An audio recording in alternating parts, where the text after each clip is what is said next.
I think openness to failure is as important as openness to success, because if you're not open to failure, you're not open to trying new things, full stop. And you're going to keep rolling out the same trite things that maybe aren't the best things. So it's really is important to try new things. And where you give yourself the credibility is the fact that you are measuring and you are looking at whether or not this works objectively.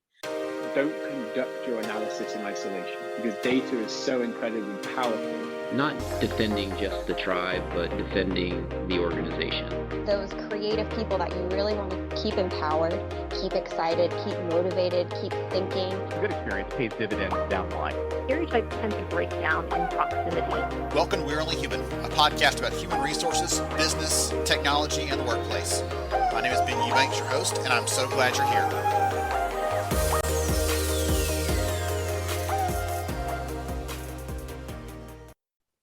Hey everyone, welcome to We're Only Human. I am Ben Eubanks, your host, and I am really glad to have you here as part of the conversation today. So we're going to be talking about data. We're talking about analytics. We're talking about asking better questions and all kinds of fun stuff around that. You probably know this by now if you've listened for any length of time, but I am a data nerd. I love the numbers. I love the data, but I always share that with one caveat. I don't love it for its own sake. I love it for the value it can teach us. The things that can tell us, hey, you're on the right path, keep going. Hey, you've done that for a long time. It's a terrible decision. Stop doing that. And all the flavors in between that. So I'm really looking forward to diving in with Caitlin Bigsby today from Visier. We're going to talk about some of those kinds of things. This is what they do. This is how they serve their customers, and they're helping companies around the world kind of tackle those problems. So I think it'll be a fun conversation. And our goal is to try to make it very practical for you today, because I know that sometimes when we get into people analytics and things like that, it can feel very hard to wrap your arms around. And I'm going to try, my goal today is to make this as simple as we can. It can get super complex as you get more mature in that space, and that's fine. But I want to try to make it as actionable for you as possible. So enough lead in. Caitlin, welcome to the conversation. Thank you for having me. I'm excited to be here. Absolutely. So before we dive into all the fun stuff, will you take a few minutes and tell the audience a little more about who you are and what you do? I'm the product marketing director for Visier. Visier specializes in people analytics. We, like you, love analytics and what it can do and how people can act on it. And we've absolutely just dedicated to people analytics as it has the biggest possibility for impact on workplaces. And as a product marketing director, my job is to help people understand how they can do that, how they can leverage analytics and do better with it. I come from an HR tech background. I've been in HR tech for 25 years, including spending a lot of time as a consultant. So I've spent a lot of years on the ground, CHROs and directors and whatnot, trying to do better. And I think I'm finally in the right place where we can do a whole lot better. Tremendous. I love that.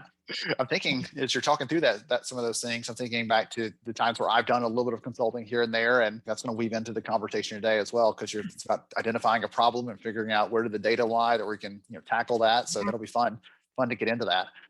So like I alluded to earlier, I want to try to make this, we could go as deep and to our heart's content, we could go as deep as we wanted to here. I want to start off by talking about some just really practical kinds of things, some use cases.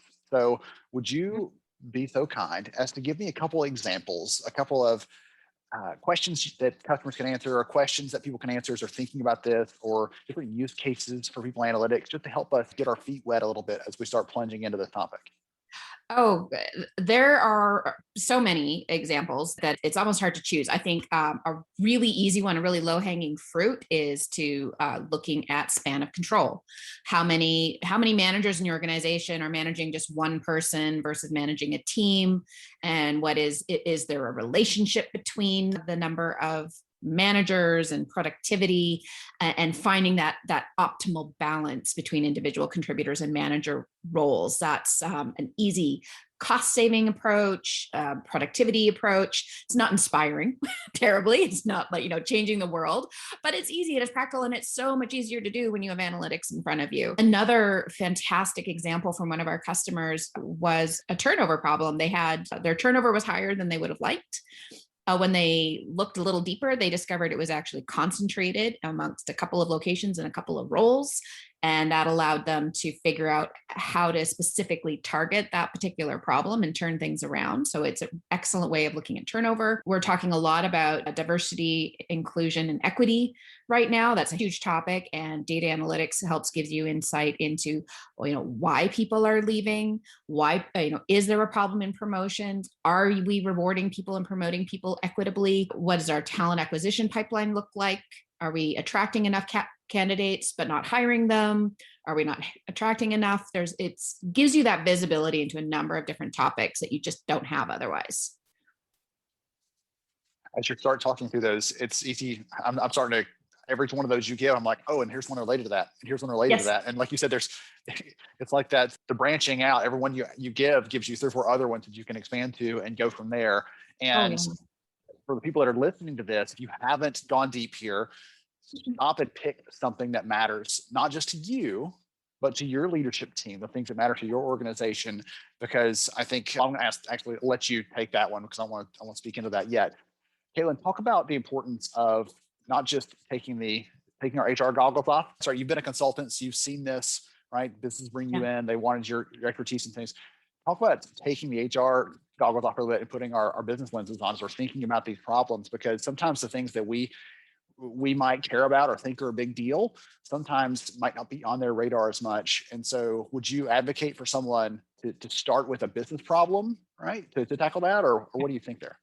Oh, well, 100% start with a business problem. I think for one thing, everything's a business problem in the end. And for most organizations, what we're seeing, the people are, so everything will tie back to the people. You're not leaving them behind. You're not ignoring the well-being of your people. Everything connects. But if you can put it into the lens of the business problem, you're going to get far more impact, far more buy-in, and it will give you that freedom to start to do a whole lot more as well. It's just going to really just be that much more impactful and meaningful. So if the business problem could be anything from productivity, a concern about turnover, HR is concerned about turnover, yes, but so are the leaders. They don't want their best performers leaving. That's a business problem. DE&I has again been elevated to a very public company level issue to tackle. But yeah, what does the CEO care about? What did the line manager, what did the executives care about?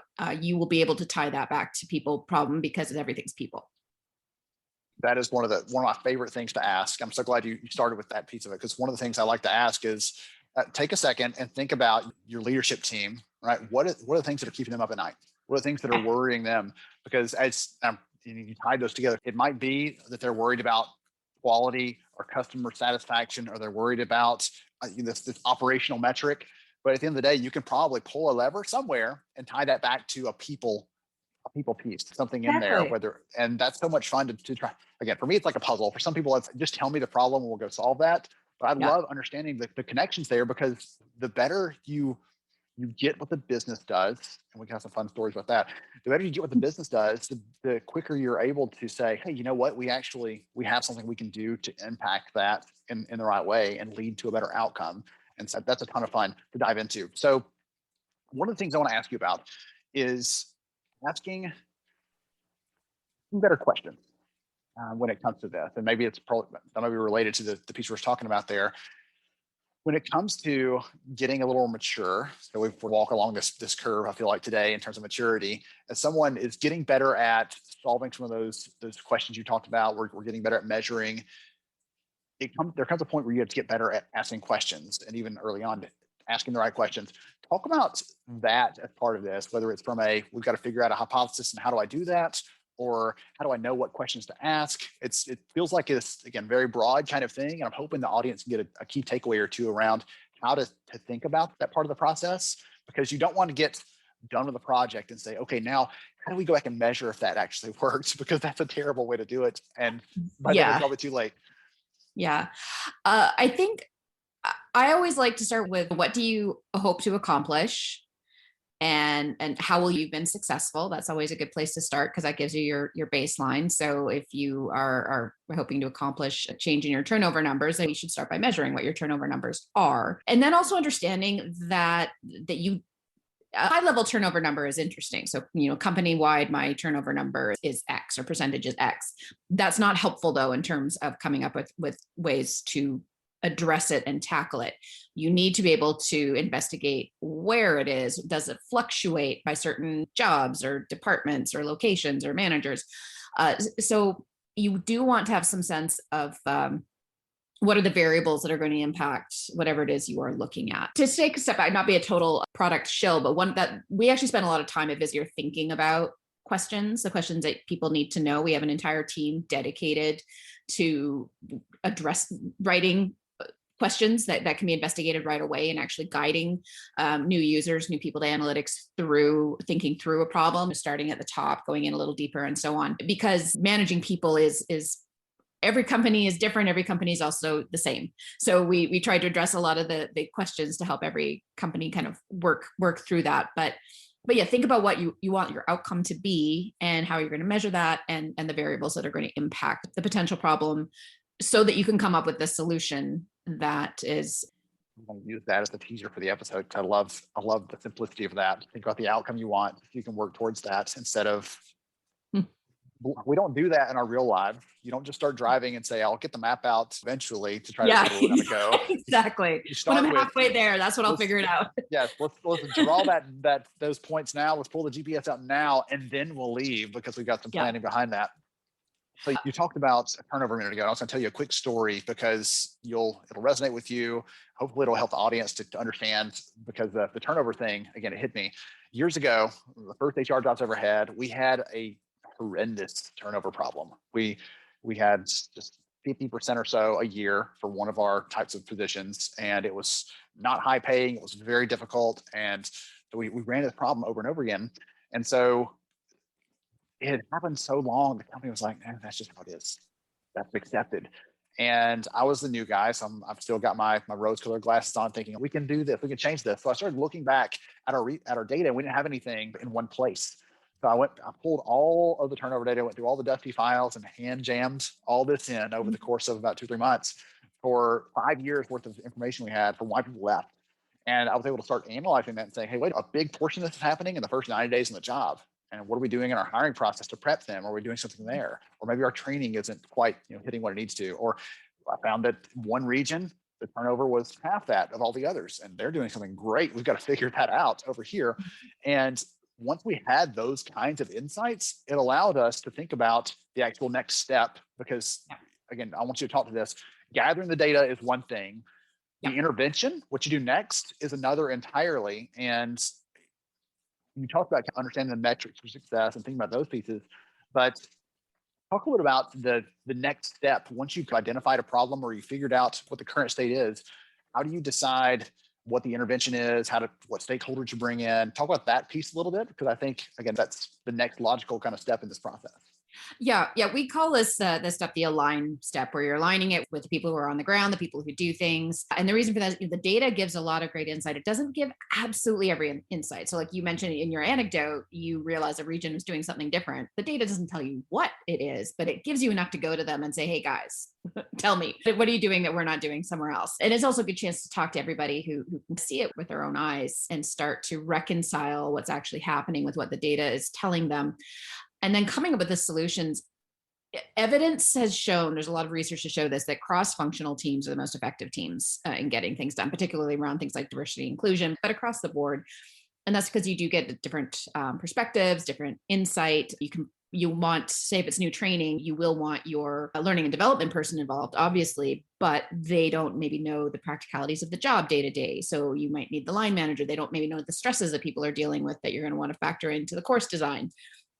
So the players you want to have involved are the people who can provide valuable insight into the potential solution. But what that solution is, obviously, is going to be as unique as the individual problem. It could be training. It could be, maybe it's the only difference in turnover is a 50-cent raise an hour. Maybe that's all it takes to keep people.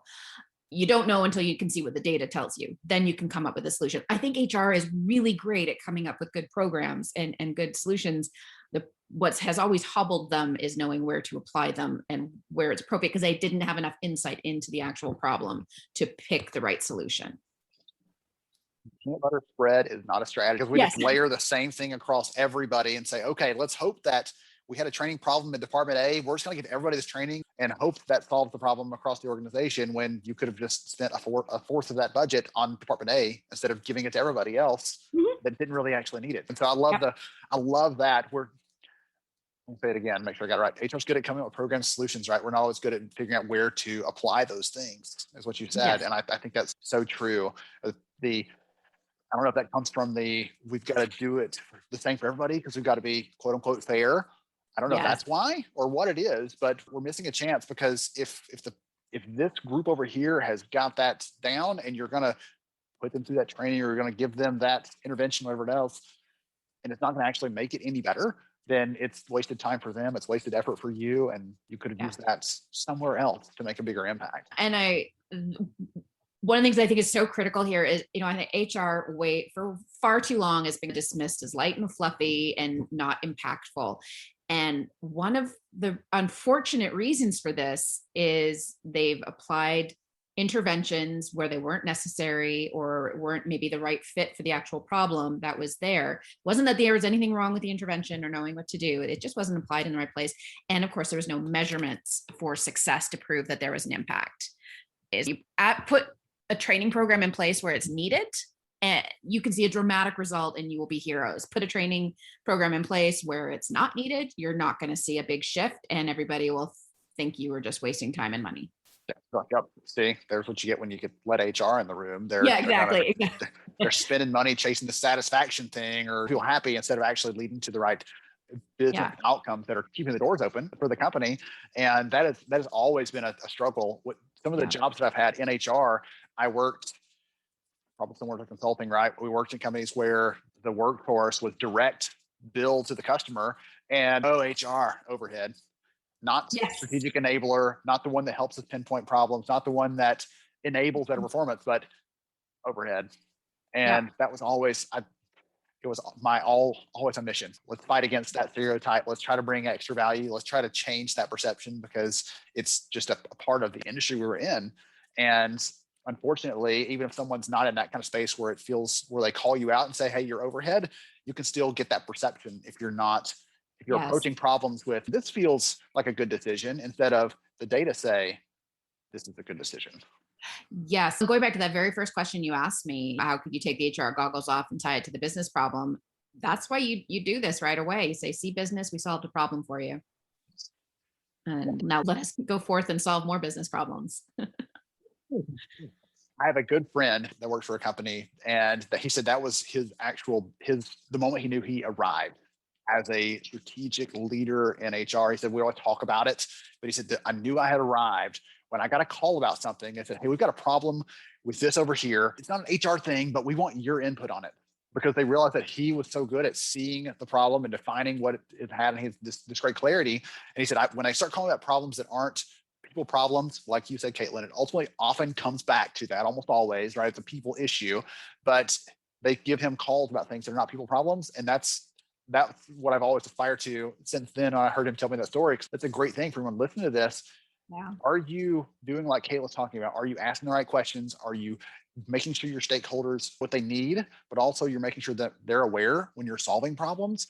Because if you do, they'll come to you next time there's another one. There's no shortage of problems in the business space, but you want them to call you when there's a chance for you to support that and save the day, right? That's how you get more credibility and more clout and more ownership in the organization. Exactly.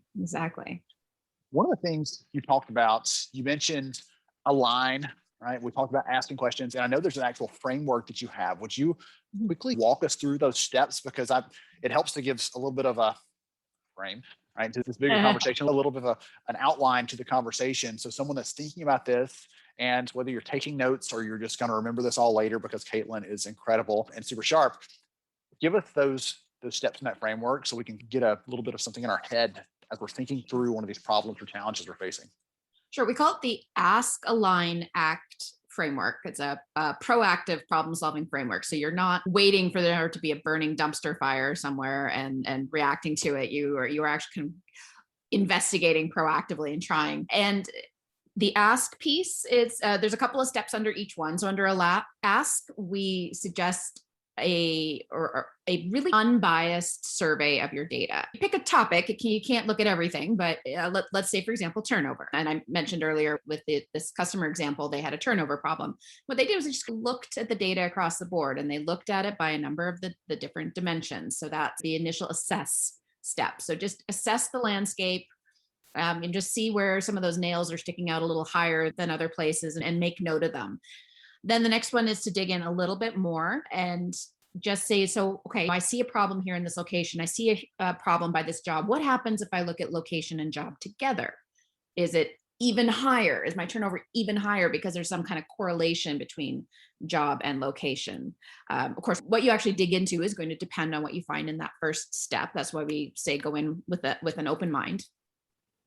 Next piece is the align phase. And this is where you bring in your practitioners. So you summarize your results, you sit down with them and say, this is what we found. How does this sit with you? How does this align with what you see every day? Can you give me some ideas of where else to look? What else should I be digging into? What should I pull forward from it? With their feedback, you can go back, refine your findings, do that final bit of alignment, and then share the results back with everybody, what you found, and take everybody through what you found. We started here, this inquiry led to this inquiry, the alignment phase, we ended up looking at these three things, and this is the conclusion we've come to. We have determined that it's this specific job in these specific locations where we have problems and we need to address them here. And addressing them, this also is a great place to say, if we do not address them, this is the likely outcome. We will lose X amount of money. We will spend X amount of money hiring new people. And an example of this company, what they determined is that these were revenue generating roles that they were struggling with. So that meant a lot of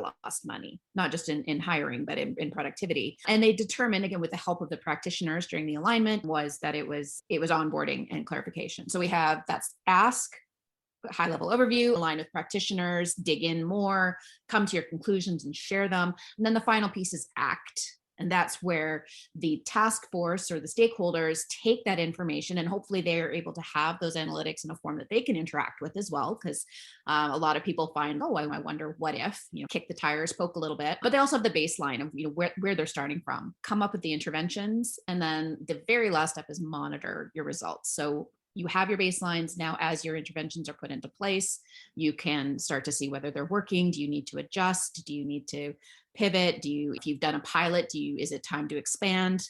That kind of thing. So ask, align, act. It's pretty simple. We have lots of assets that can help explain that to people who would like to learn a bit more. Excellent. I have one more question for you before we start wrapping up, because as you're talking about that, something popped in my head that we never really talk about when it comes to people analytics, but it's something that happens. And the question is, sometimes we measure something and either we didn't change what we thought we'd change, or it didn't have the impact we thought it would. Often it's a kind of a process of experimentation. Sometimes it's very clear, right? Do this one thing, like you said, 50 cents, done. We've solved that problem. But sometimes it's not as clear cut, and we might measure something or try something and it doesn't lead to that impact. We tried that pilot and it didn't change whatever the result was. And I'm curious, do you see, is openness or the openness to experimentation, or the like a company that leans towards iterative approaches, is that something that defines a company that's good at this long term? It's not you tried it once, you're failed, you're out, we're not trying that again. Is it? But I don't know that there's a right answer for this. I'm curious if you've seen working with customers over the last few years, what is that part of that kind of cultural approach or leadership approach, saying we are open to experimenting with this and we're going to try to find the right answers? Obviously, we want to find the right one more often than you find the wrong one, but I just haven't never heard anyone talk about that before.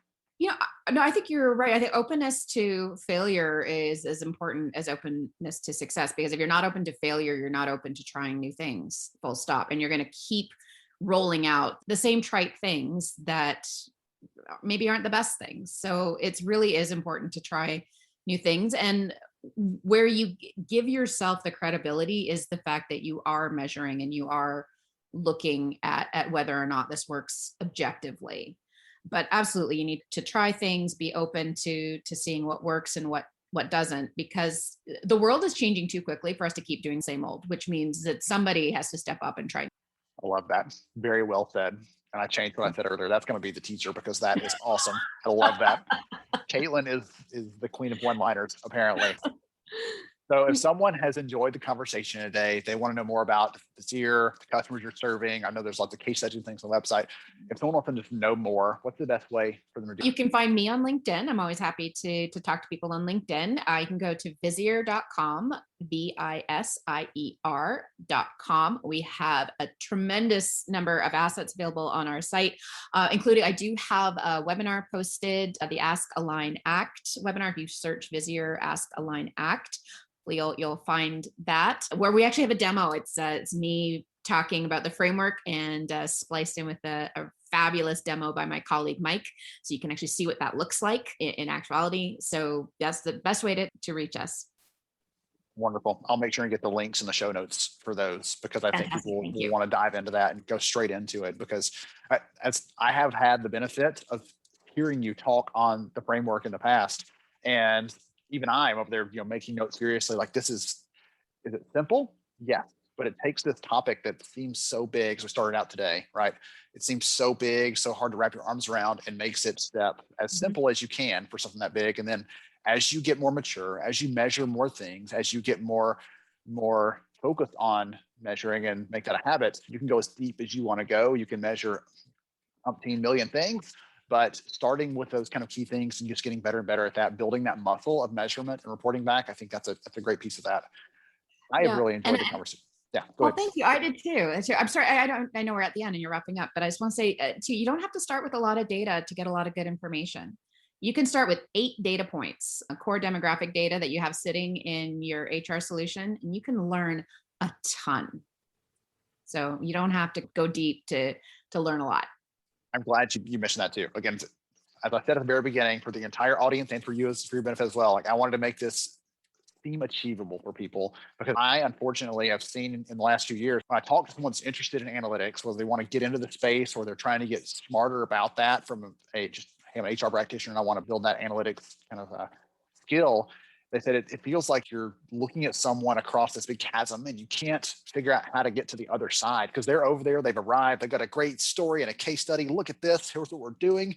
And we're over here and we've just moved up from Excel to an HR system where we have this HR thing where we dump all of our data, but we have no idea how to get it out. And it just feels an insurmountable sort of obstacle. And I'm really hoping that for those of you listening today, you've got some good ideas, some takeaways, some examples, all those kinds of things to make this feel very tangible for you. And the data we have, the data that we've been gathering on this says that as automation, disruption, things like that start changing the role of HR and talent professionals, as those things start to evolve because parts of our job are being done more and more by technology, the things that matter, some of those skills that are coming out are not just the soft and human skills, right? Collaboration, those kind of things, but also being able to look at the data and figure out what it's saying, being very curious and asking questions as you talk. That goes right in line with how Caitlin was talking about that today and how we dive into those things. So there's a lot of evidence saying we need to be building this skill in ourselves. And so this was really perfect timing. Again, I appreciate you so much for sharing your wisdom with us today. Thank you. It was fun. Awesome. Wonderful. To everybody else, thank you for hanging out with us. Don't forget, you got the framework from her. Ask the right questions, align your findings with what you're seeing, act and monitor, and you're going to get better at analytics over time. So excited to share some insight with you today and to learn from Caitlin myself. I'll catch you next time on We're Only Human. Thank you so much for joining me on the show today. I'm honored to have you as a listener. If you enjoyed this episode, please take 10 seconds to rate it at iTunes, Stitcher, or wherever you listen to your podcast. Also, if you know a friend that could benefit from today's conversation, please pass it their way. After all, a rising tide lifts all ships. To see show notes, sponsor information, and our full show archives, visit onlyhumanshow.com.